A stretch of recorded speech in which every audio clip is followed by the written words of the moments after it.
in that piece of property.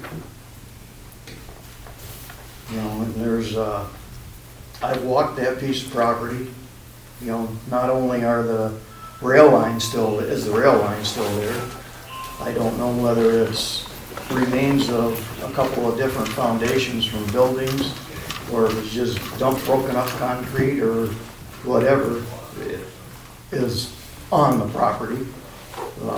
I just don't see taking a piece of property that needs a bunch of work done to it, being in the best interest of the city.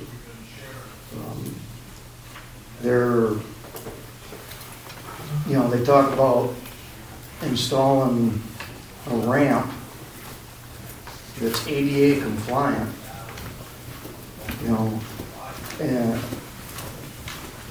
to a picnic area that's gravel.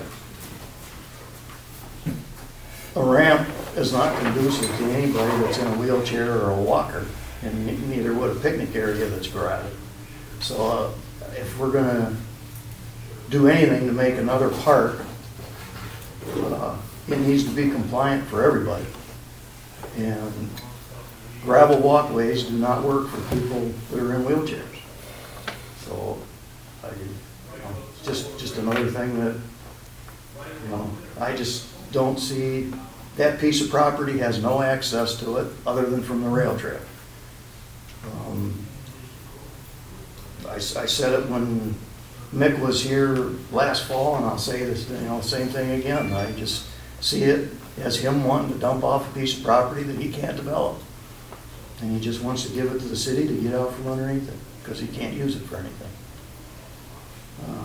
That picture, if that parking lot, if that's what that is in that picture, is anywhere near where I think it is on that piece of property, that's where the swale hole, or whatever you want to call it at, is at. And,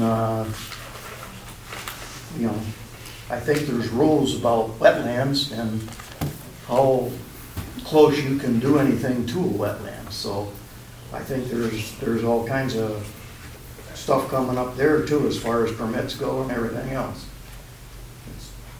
Well, I think Mr. McGraw had pointed out last time he addressed the city council is that that is not delineated as a wetland.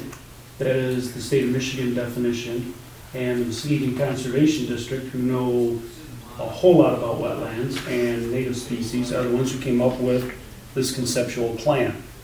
The area you're referring to would be a road end, that kind of circular part. The little bump out to the right would be additional parking.